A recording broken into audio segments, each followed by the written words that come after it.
What up, everybody? It's Q&A time. I hope you enjoyed my thanks to Sean. Still kind of torn up about that. I mean, when your hero retires. But, I wanted to do a Q&A. And I finally got some questions from Chris with UCW. And he actually asked me a bunch of questions.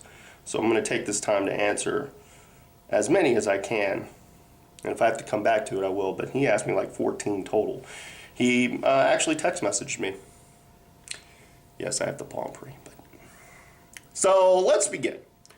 What was my opinion of WrestleMania 26? Likes and dislikes, and how would I have booked it? I liked WrestleMania 26. I'm not one of those guys that wanted to tear it apart. And there were some things that I had thought I would have done differently. Overall, I was okay with the show. I thought Taker and Michaels should have been the main. I mean, they should have been the main in 25. But rightfully so, they got to main event 26. As far as booking it, I liked it. The Diva stuff, we all need filler.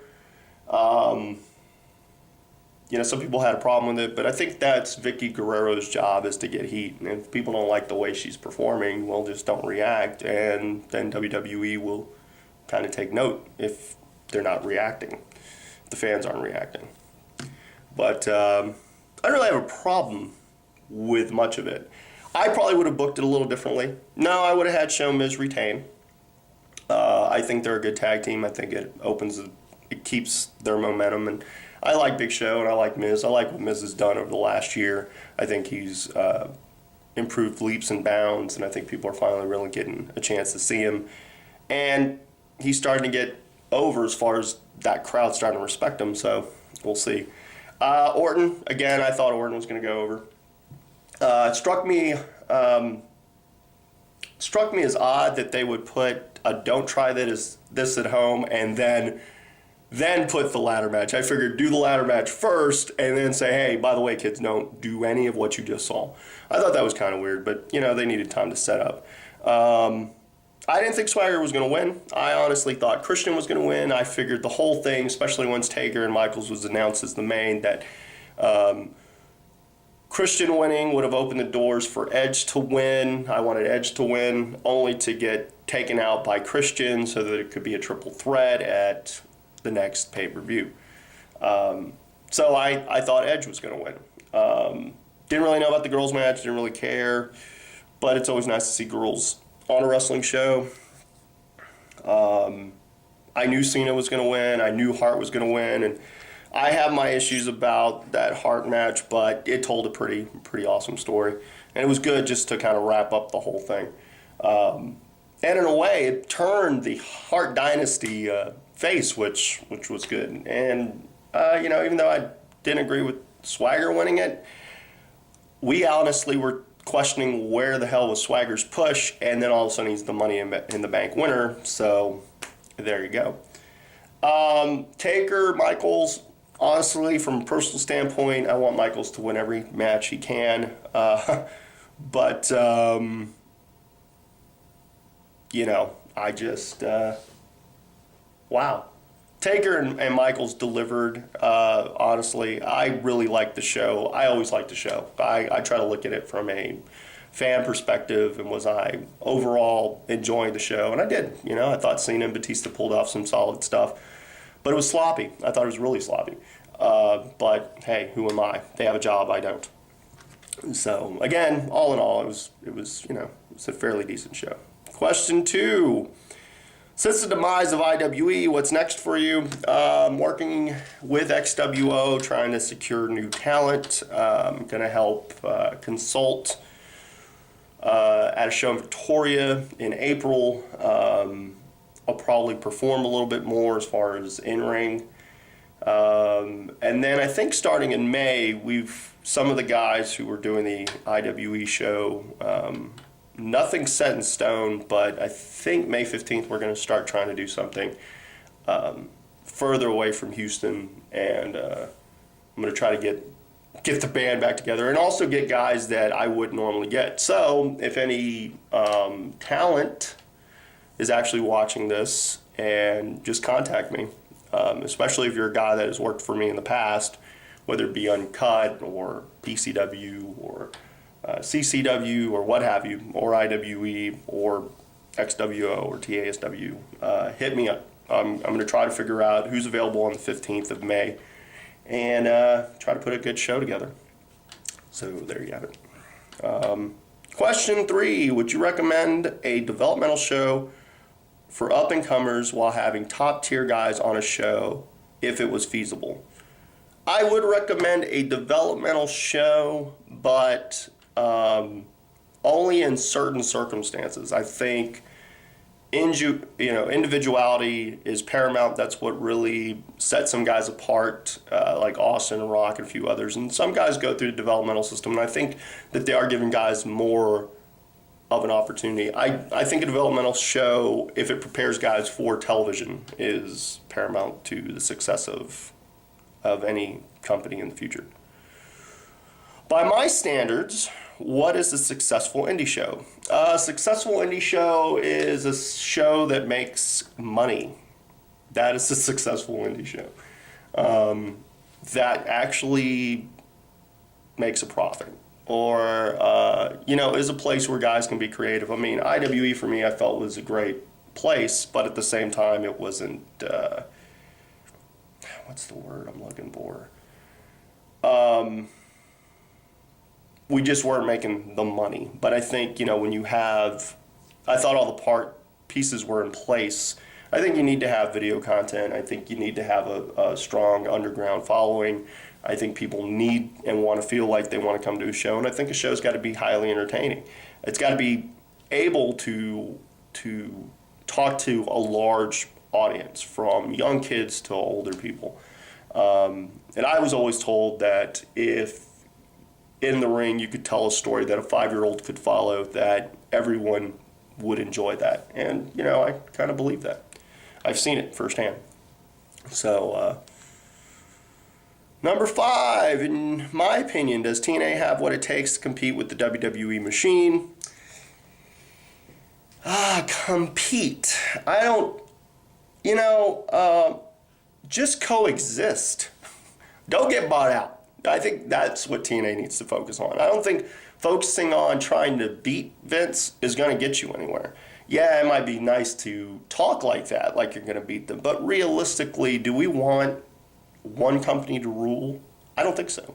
And I think having WWE, having TNA, having in some respects ROH, actually benefits the wrestling business as a whole. Simply because there's places for wrestlers to work. There's more places. So I don't want to say, I don't believe they need to compete. I think they just need to coexist. I think they need to do what they're doing. Be right back. And I'm back. Number 6. What does it take to make an indie show work? This is kind of along the lines of question 4, but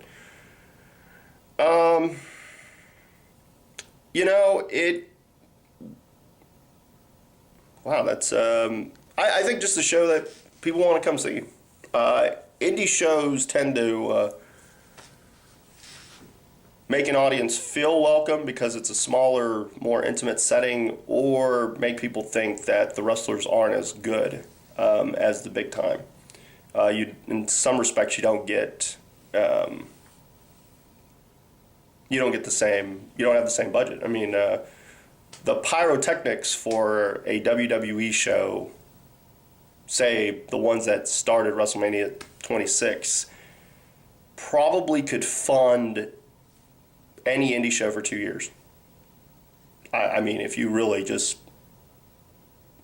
used a budget. But, as far as what it takes to make an indie show work, you just have to have a place. You have to have good writing. You have to have good talent. You have to have video production so people see it after the fact. And you have to make it feel like it's an event that people want to come see. I always said, I'll always say Doomsday Wrestling, even though it's maybe a parody of what indie wrestling, I think it's a really good wrestling show because it keeps people enthused and entertained and they feel like it's larger than life. And I think in order to make an indie show work to any capacity, the people that are performing on it have to treat it as a bigger deal than it actually is. I think that's what is missing to some degree. Who are some IWE guys in IWE who you feel have what it takes to make it to the majors? Well, there are quite a few. Offhand, off the top of my head, if I had to say guys that I felt like had size, had charisma, had ability, were technically capable, and if just were given a look, well, let me see.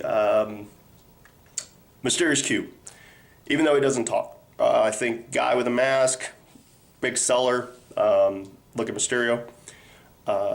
Does he have to be vocal? No. Look at Sabu. Look at Ricky the Dragon Steamboat. Not the most vocal guy in the ring. Used his body to tell a story.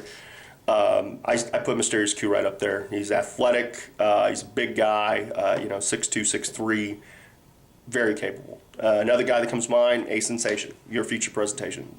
Given the gimmick, given just his mind for the work, definitely a guy that WWE TNA should look at, just because he knows what he's doing.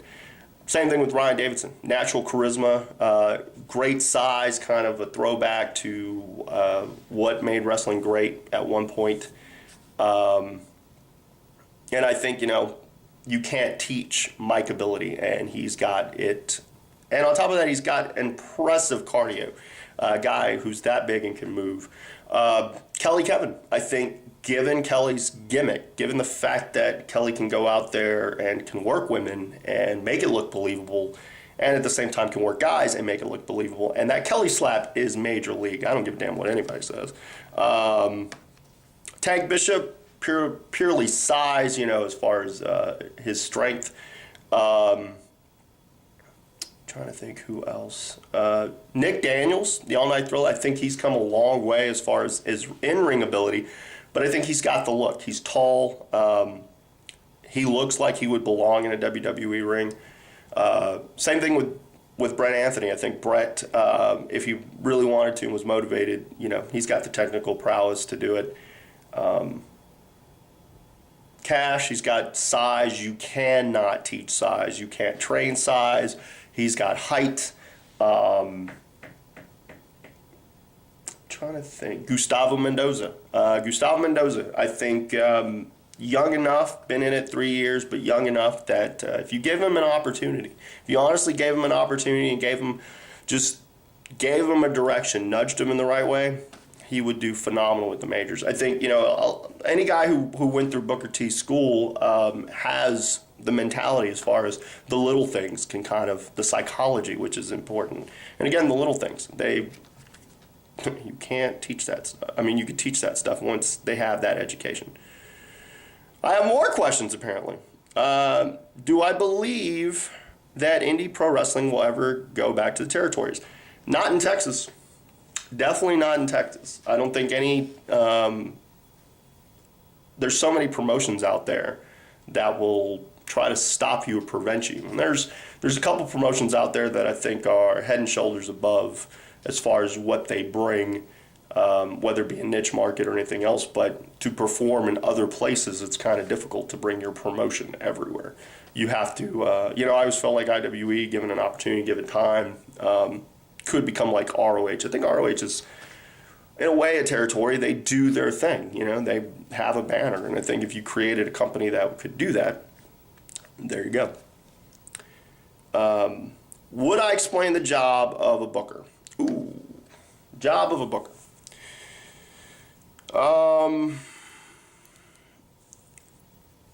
You're part psychiatrist, part therapist, part babysitter to a degree, counselor, on top of putting a show together. The job of a booker is not just being a matchmaker. I mean, anyone can put point A and, wrestler A and wrestler B and just have them go out there. That's lazy booking.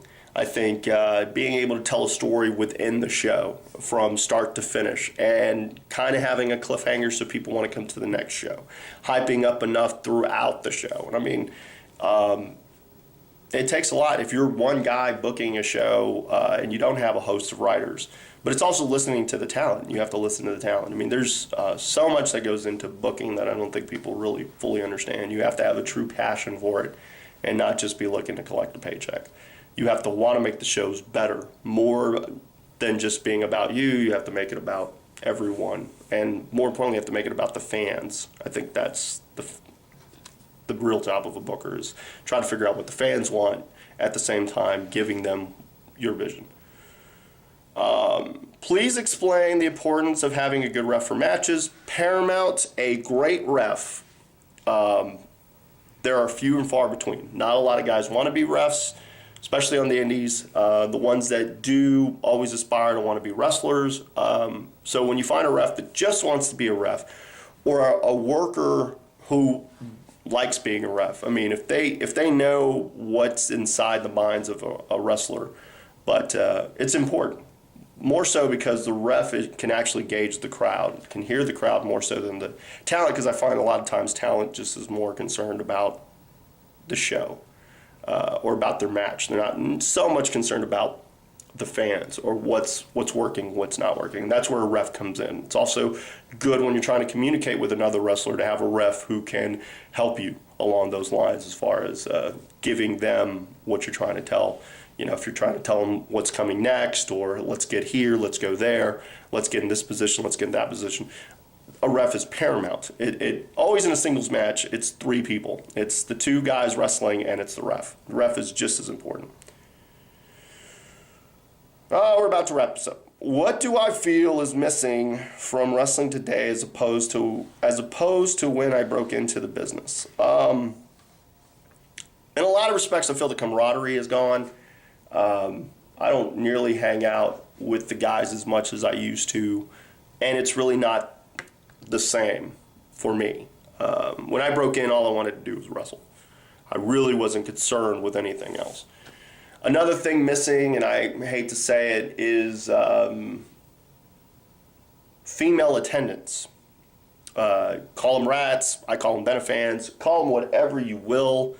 Women watching the show is missing. They go to UFC probably because they feel it's real. I think all my broken bones can attest that wrestling is very real, but it's also a show. And again, I think just the camaraderie and I don't know. Aside from that, wrestling's pretty much the same. There weren't as many, WCW had just closed and ECW had just closed, and now you have TNA and you have ROH, so it's kind of come full circle. Almost. As a small indie, what's the most you pay a single hotshot for a show? As far as the most I've gotten paid for a show, I've gotten paid up to like $150 for a show, but if somebody's coming in, it just really depends. I would say, 40 to 50 is kind of the norm. Question, one of the last questions. Are you still working to get to the big two, or are you more focused on developing up-and-coming talent? That's a tough one, man. At one point, all I was focused on was I was so focused on being part of WWE or being part of TNA or just getting my name out there more than anything else. And 3-4 years ago, things changed. My priorities changed. My focus changed.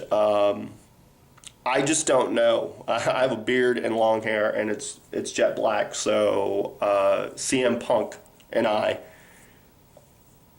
have the same deal. I don't think I'd fit in with WWE. TNA, I would hope, but they have Hogan, all of Hogan's boys, and you might get lost in the shuffle. I mean, it's tough to just even get noticed. I mean, I've done this stuff for 3 years, and the YouTube stuff, and I have my fans and people watch me, and I appreciate it. I think I'm more focused on having a good time and making a quality product and writing good shows and putting good product out there and just kind of being able to do what I need to do and what I want to do, as opposed to being worried about who I piss off or who I upset or the politics that seem to go hand in hand with big companies.